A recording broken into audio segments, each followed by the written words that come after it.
Hi, guys, and welcome to the after show for Hollywood Medium. We have so much to talk about. Stay tuned. You're tuning into the destination for TV superfan discussion, AFTERBUZZ TV. And now, let the buzz begin. Hey, guys. Hello. Oh, we're starting way down today.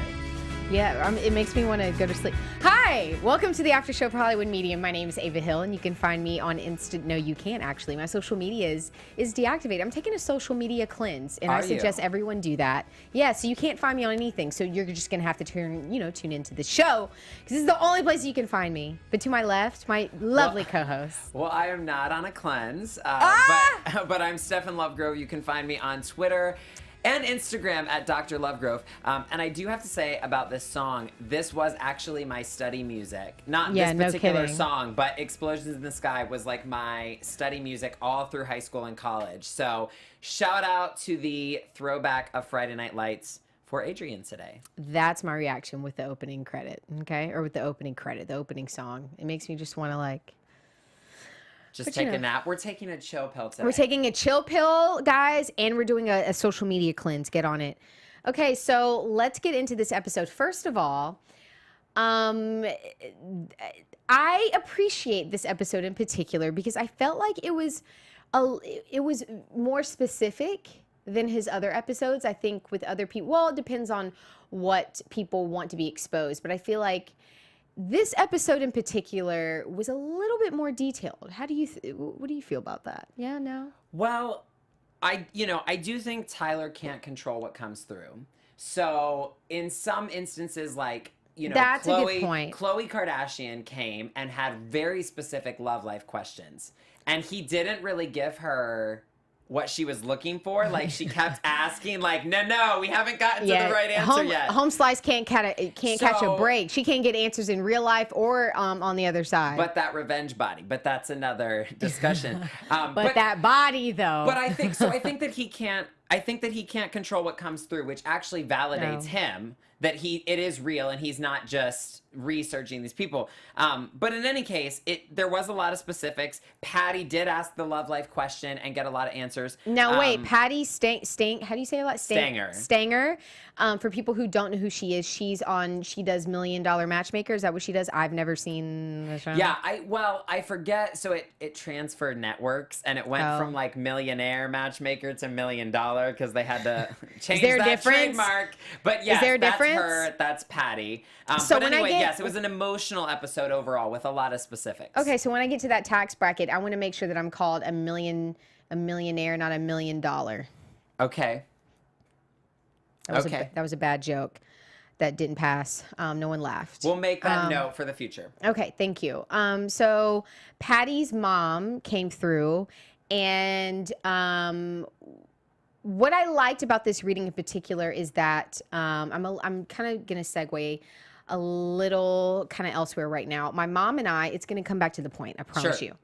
My mom and I was visiting home in Charleston, South Carolina, came back yesterday. Not that even matters, but my last night, my mom and I were talking about the afterlife.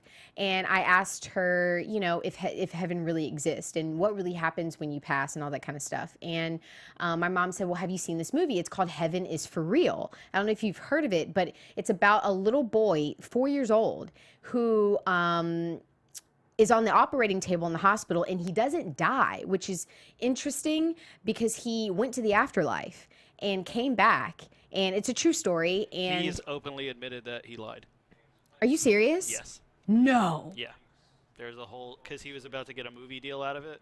No, I don't want to believe that. As the movie was about to come out, it was like, hey, by the way. No, wait, I saw the movie though. I'm so confused right now. Our producers are saying this guy, I know that there's multiple claims like this and multiple books like this. Some of them have turned out to be dubious. See, I don't know if the one your mom referenced has. Some of them have.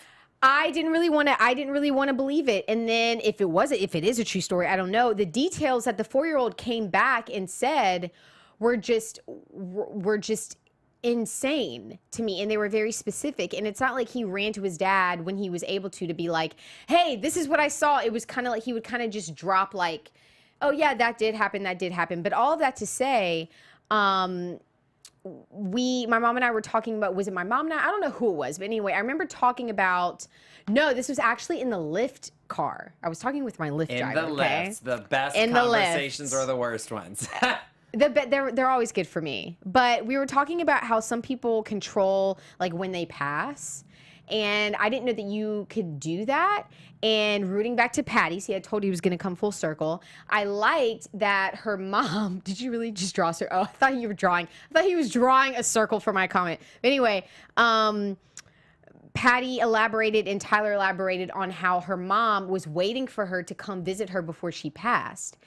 And that is just, that's very interesting to me because I didn't know. Actually, yes, I got clarity. My mom was telling me my grandmother was living with us when she passed, and my grandmother waited for me to go to school because she didn't want me to see that, and she As waited a little kid. Right, and she waited for me to go to school to then pass. And when my mom said that, I thought that it was kind of not strange, but kind of like, oh, I didn't know that death, I guess, could be in your control like that.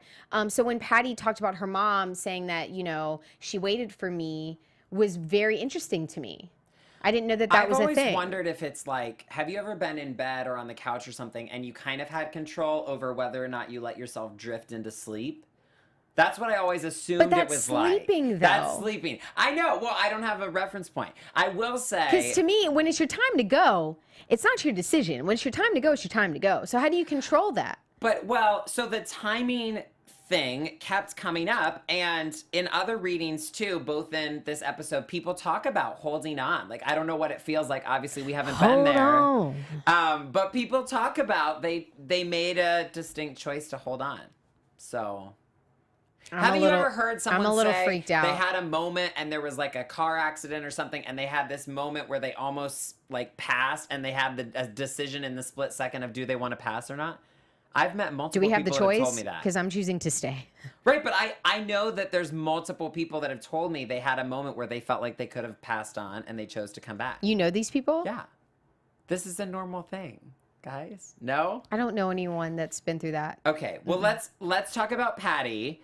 Thank you for lead hosting for me because I'm so stunned over here. I just can't.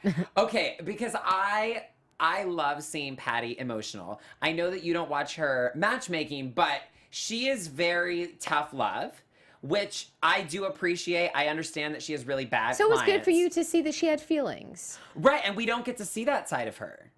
Okay. We don't, not on the show, not in her business, do we really get to see that side of her. So I thought it was really vulnerable for her to be like, I want to call my mom, like, about boys. And I thought, Patti, don't we all, needs to call our mom about boys.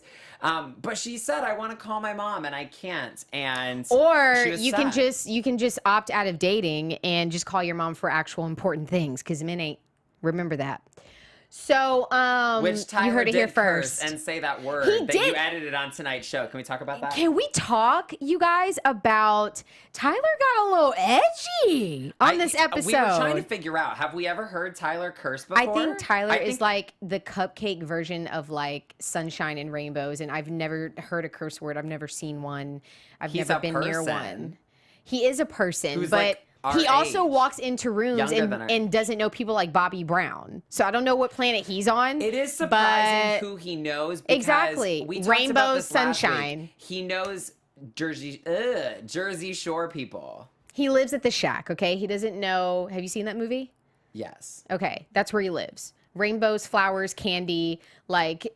But he still knows reality stars. He knew the Chrisleys. He knew DJ Pauly D last week. So somehow in the shack of isolation, he knows his reality star Okay, so I want to friends. know how it goes from knowing the Chrisleys to Pauly D to not knowing someone like Bobby Brown or like any of the other big people that he doesn't know. Okay, I think part of it is he's more in the scene this season. Like, I think he's been in Hollywood long enough now that he's met more people. He's more up with things. That was a good rebuttal. Season 1, he was like clueless. That's how I picture him. I picture him like this, just like rainbows and flowers and candy and like staying at the Wizard of Oz with, I don't know, the Lollipop Guild. Was your illusion ruined by his cuss word? When he said a cuss word, yeah. When he said was shit, ruined? yeah. I was appalled by that. I didn't even know that his mouth could form the... But anyway, So Adrienne Palicki,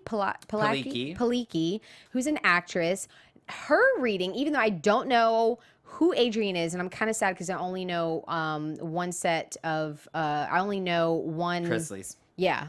I was trying to get that out. Thank you. But yeah, so Adrienne is an actress, and while I don't know her, I'm not familiar with her work, I did appreciate her reading because that was very detailed. And there were things that she was saying that I don't even believe in. And so it was very interesting to hear her say that that was her experience, like seeing spirits and how she knows at 11 years old, like she saw her first spirit, or how she's had people in the house and that kind of thing. What were your thoughts on that? Well, her grandmother also waited for 5 days. On. That's where I wrote down the holding on thing. Yeah. Okay. So did Patty? I feel like Patty.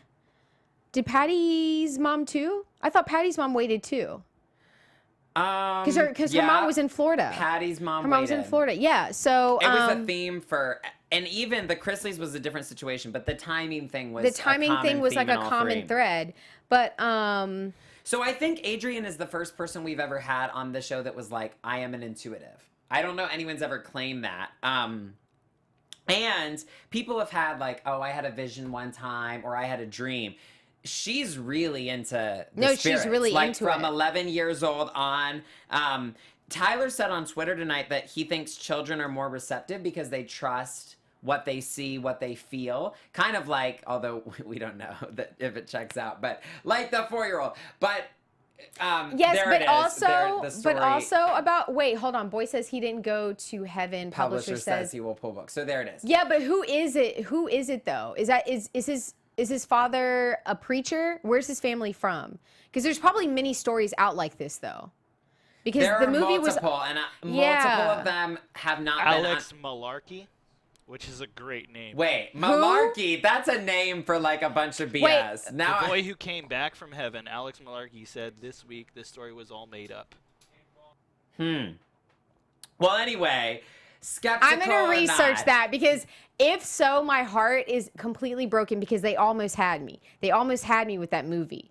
Well, they almost had me with that movie. We don't have to believe the movie to believe Tyler. Great segue. So yeah, so Adrienne, that was an amazing segue. Yeah, so Adrienne, yeah, she's very intuitive when it comes to spirits and all that kind of stuff. What about the female in the house? But what I was gonna say, yes, is that I like your point on children being more receptive to spirits. But what I also think about children though is that they're not old enough to form an opinion about anything. You know what I'm saying? Children are very open. But don't you And so I feel like that's an open space. And that's one thing that I don't like about adulting, okay? I'm going on a rant here. I don't like that. I feel like when you grow up in the world, because of your experiences and how you're brought up, you're kind of conditioned to think a certain way. As far instead of being a child, sorry, I got tongue-tied. Instead of being a child who, yes, we teach them right and wrong, like, no, don't push your friend, or don't, like, you know what I mean? Like minor things that we teach them, but in general, they're still in an open kind of space to exist until they're old enough to kind of really think on their own. So I think that that's also a reason why spirits probably are more, and children are more, you know, connected. No? Yeah? Well, I think they don't have beliefs in, like, Todd had beliefs that were in the way of preventing, like, you know, that prevented him from even wanting to go to Tyler, right? Mm-hmm. And so adults have lots of beliefs. And so, you know, you even said, like, this would contradict my beliefs, or this is stuff I don't believe in. Whereas a kid is like, I'm 11. I don't care. I just know that there was a spirit there that I saw. Exactly. So I think kids aren't so invested in these beliefs. Right. And I do think it's interesting. We were trying to figure out, we even rewound it to see, did we miss it? There's that woman and maybe others who have been in Adrienne's house are not a relative, right? Like, she moved in. They're not, but it is kind of like, and there was a woman there. That's creepy. That's creepy. Now let me tell you this. If Tyler was to ever come in my apartment and say that he was feeling some energy over there, would you disbelieve him, or would you move out? I would move out. Are you kidding me? See, I would be okay. Tell me, are you this kind of person? I feel like I know the answer to this. When I moved you know the answer. No, wait, you know the answer. The answer that I would give. So the question I'm about to ask. Okay, no. Wait, hold on. Before I answer, can you tell me what you think I'm going to say? Yes, I'll tell you. So my question is, are you the kind of person who would move into a new apartment and sage your apartment? But I feel like you're not. I feel like if Tyler told you something, then you'd be paranoid, but you didn't sage the place you live now. He knows me so well, I'm guys. not coming over. I saged my apartment. I even took Wait, how do you vases of water, put ammonia in them because I was told to do this by a good friend, and I put it in every room and collected the negative energy and dumped it out in the toilet because I'm that person. I didn't want the bad energy. And thank God that I did, Ava, because it turns out the person who lived in my apartment before me was on the run from the federal government, and they came and knocked on my door looking for him. So thank God I cleared that energy. Who knows what's still in Ava's apartment who didn't sage it. So that's all I have to say about that. It's a new apartment complex. So I was confident that nothing detrimental has happened in that. Oh, so but you were the first person. See, I was not. I lived in like a LA apartment that's been there for a little while. You lived in a brand new unit. I live like in I'm not going to tell you where I live, but it's a brand okay? But it is a brand new it's kind of new. So Marilyn Monroe was not in there. Right. Well, we don't know what the construction workers may have done, but you know. However, though, because I wasn't the first person that was in there, I'm probably the second. I'm not the first person to be in there, but I am the first person to be on my toilet seat.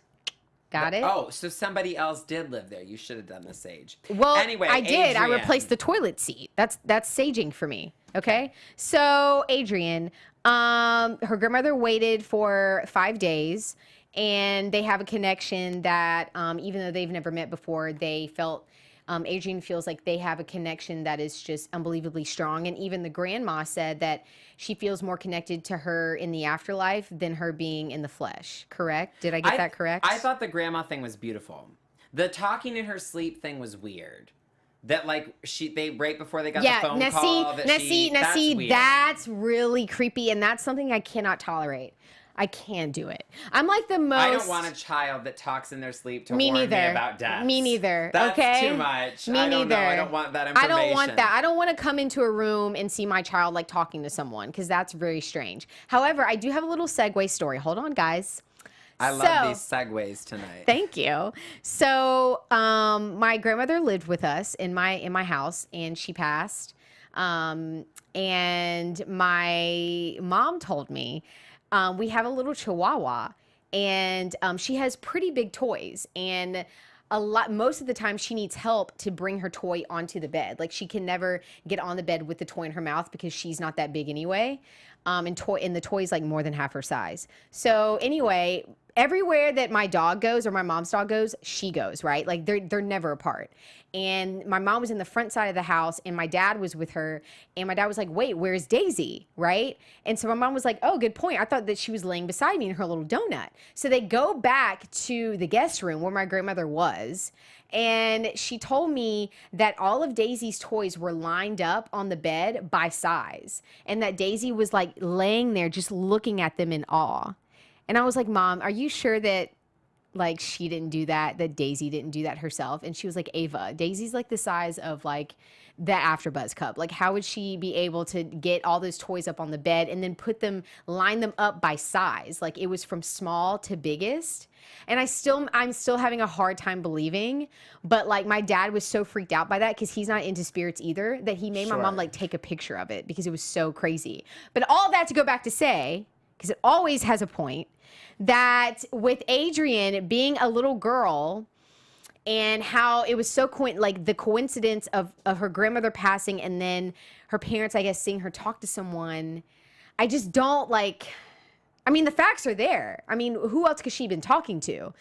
You know what I mean? Just like the facts are there with my dog. Like, who else would a size? My dog isn't no small to big. It's an coincidence, if nothing else, that she slept, talked, and then they got the phone Okay, call. so explain my dog. Explain my dog. Explain my dog. No, I believe it. Ava, you're the skeptic on I this am panel. skeptical, I am a believer, honey. 100%. Well, speaking of skeptical and not so skeptical, look at that segue! Todd and Julie are perfect pair. They are, and just to make this clear, Todd Chrisley is my favorite, and I don't know why. I have not made that connection yet. If we ever met in person, we would probably talk every day. Please let me know if you hit it off in person. Like I just love him, and I loved that he was so brutally honest, which is I think why I like him so much is because he has like this very honest personality. But yeah, he came on the show and was very blunt, like, you know what, Tyler, I'm skeptical about you. This is against my beliefs, but I'll sit here because my wife wants to do this. And I loved seeing the arc in Tyler and his wife, because they really, well, his wife was a believer from the get-go, but you literally saw Tyler, Todd, you literally saw him go from I'm skeptical to in tears by the end of it, because there were things that they haven't even told anyone that Tyler was able to tap into. So what are your thoughts on that? Well, so I love that they put Adrienne and then Todd and Julie right afterward, because I think it like included everybody in the episode in terms of if you're watching this and you're like super superstitious and mystical, right? Then you're going to be right on board with Adrienne and her ever since I was a baby. But then if you're super, because you know religious people watch the show and they're like, I don't believe a medium is right, but they're still watching the show. And so, not to call any names, so I feel like they met everybody where they were at on a full spectrum with this episode, and Todd was sobbing by the end of it. Yeah, he was. He was and it losing it. It honestly makes me want Tyler to come on the show. So if you're watching the show, go ahead and just tweet Tyler and be like, hey, Tyler, there's this great show called AfterBuzz TV, and they do an after show about Hollywood Medium, and you should totally go on there. Okay. Come hang out. I'm scared of what will happen, but that's the beautiful thing. I am, and you know what? Actually, I take that back. I don't want to know anything that's on the other side, because I live by myself. No, I live by myself, and if I hear anything like Tyler, you can come. No, Ava can stand outside for the reading purpose. Okay. If I hear anything like your loved one is like sitting in your kitchen at night, and I live by myself, I'm moving out, and I don't have the money to move out. I don't have the money to even live in my apartment as it is. For the record, though, about that, Tyler did acknowledge that it was weird. He doesn't usually get space things. Like, how often do we hear Tyler say somebody in your space? Like, that's very rare. I don't know. I feel like he probably... I don't think he would have told Todd that. Like, somebody who's already a little nervous and skeptical would have been a bit much if he was like, Todd, there's spirits in your master bathroom number 3. Like, that would have been weird. Number 10. I don't know. Ava, there's spirits in your bathroom number 0.1. So what did we think of this reading? I loved it. I thought that it was the most. I cannot talk for some reason for this after show. I apologize, you guys. But spirits. You should have saged. I'm leaving. No, but honestly, I feel like the Chrisleys had the most honest reading. It was very raw. Nothing was held back. I feel like for a lot of people, the miscarriage detail probably wouldn't have been included, especially if they had never told anyone else. And for the Chrisleys, they said that they had never told anyone. And it's a show. So 9 times out of 10, the people that are being read are able to see or have control, I guess, over what is going to be publicized and what is not going to be publicized. And so I like that the Chrisleys had no filter when it came to their reading, because their show, even though I love it, is heavily filtered. I mean, it's the most scripted reality show ever, but I love it. That's my thing about them.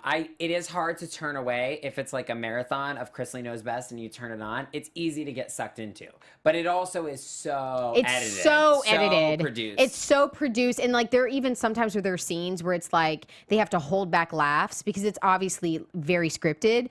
But that's why I appreciated how brutally honest this was and how they didn't mind that being shared. Same with Patti. We saw her out, like, I know that you haven't seen the show, but Patti is she only portrays herself in a very strong light on her show. So again, we're seeing them in a different context. I have to ask you about this. Ask me. This would terrify me. So there's Trey in this reading who comes up, and one of the most fascinating Tyler moments ever with this bullet, and he doesn't have, like, he didn't shoot himself, how would I have known, and that whole scribbling. That was detailed. So detailed, they just sat there in shock for like a minute. But here's the question it raises for me. If they wondered or thought it was a suicide and then that happened, wouldn't you be curious then who killed him? Like, if it wasn't a suicide, and all these years they assumed that it was. Well, see, I was confused as to how he died, because one minute I thought he got electrocuted, and then it's like there was a gun involved. No. The electrocuted was a different person. I thought the electrocuted. No, was a different person. I thought that the electrocuted situation was Trey and The the whole dad. thing was Trey. Oh, I see. No, but I don't know. Like that's what I got, but I could be wrong. So then, can you explain? It got confusing. Yeah, it got All confusing. I know is he said that there was no gunshot residue on his hand, and they talked about Trey being left-handed and he was shot. But he was shot. I don't know. I just when Julie said, I guess it's kind of a relief if I can say that, because she felt weird about it. One of the things that went through my brain is, then who killed him? Are they saying it was an accident? Are they saying it was a murder? I don't know. I feel like it raises so many questions, Ava. I have so many questions. And on that note, we're going to have to leave it on that. Leave it with the questions unanswered. Leave it with the questions unanswered. Thank you so much for tuning in to our after show. Loved having you watch us. I don't even know who you are, but I appreciate you. But we appreciate you and your spirit. Yes, my name is here. Ava Hill, and you can just find me here because right now I'm doing a cleanse. And I'm Stephen Lovegrove. You can find me at Twitter and Instagram at Dr. Lovegrove. The Lovegrove. Bye, guys. From executive producers Maria Menounos, Kevin Undergaro, Phil Svitek, and the entire AfterBuzz TV staff, we would like to thank you for listening to the AfterBuzz TV network. To watch or listen to other after shows and post comments or questions, be sure to visit AfterBuzzTV.com. I'm Sir Richard Wentworth, and this has been a presentation of AfterBuzz TV. Buzz ya later. The views expressed herein are those of the hosts only and do not necessarily reflect the views of AfterBuzz TV or its owners or principals.